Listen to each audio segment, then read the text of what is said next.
Many of us are willing to give our eternities to a concept of God that was presented to us by the ancient Israelites. Forget about eternity for a moment. Imagine a world in which our lives in the here and now are dictated by a government that acts exactly like this God. There is a vote first, of course.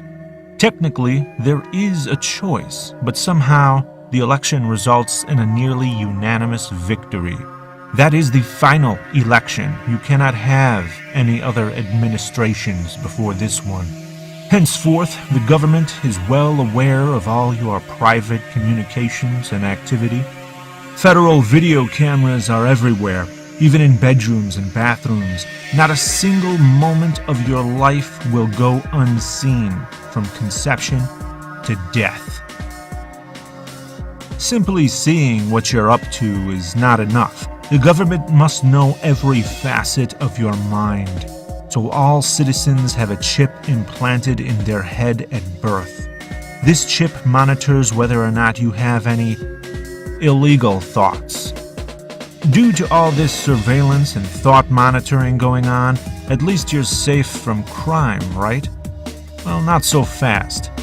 Surveillance is only used to determine guilt, but neither interventions nor preventative measures are ever taken.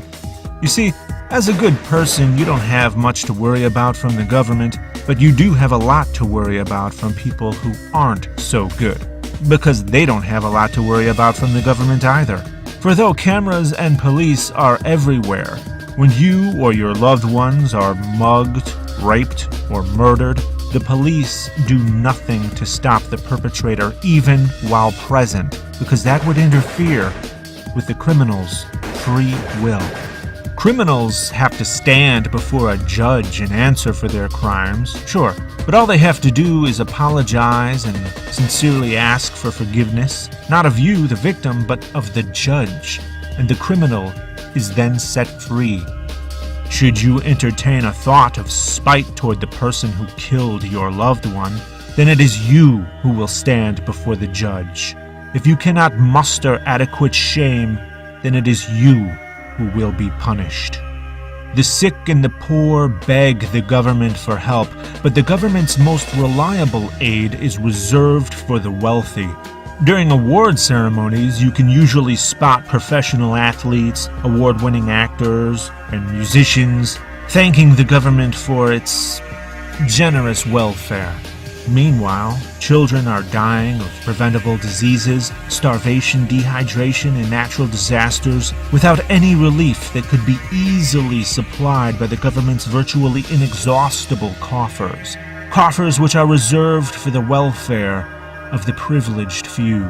This might seem unfair at first, but just realize that the government works in mysterious ways. Trust that the government has a good reason for funding mansions and swimming pools for some, but not food and water for others. It's all part of a classified plan, a greater plan. Above all, you're not allowed to talk bad about the government. Not only is that considered unpatriotic, but it's also illegal, unforgivable, and carries the most severe punishment of all. Isn't that odd? Your fellow citizens would also ostracize you, showing genuine contempt for you because you dared to be critical of your government. It's almost as if they fell in love with the chains that bind them.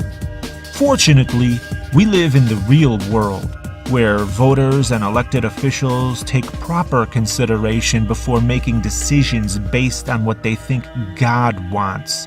So naturally, people wouldn't tolerate a government that did any of the things mentioned in this video, right?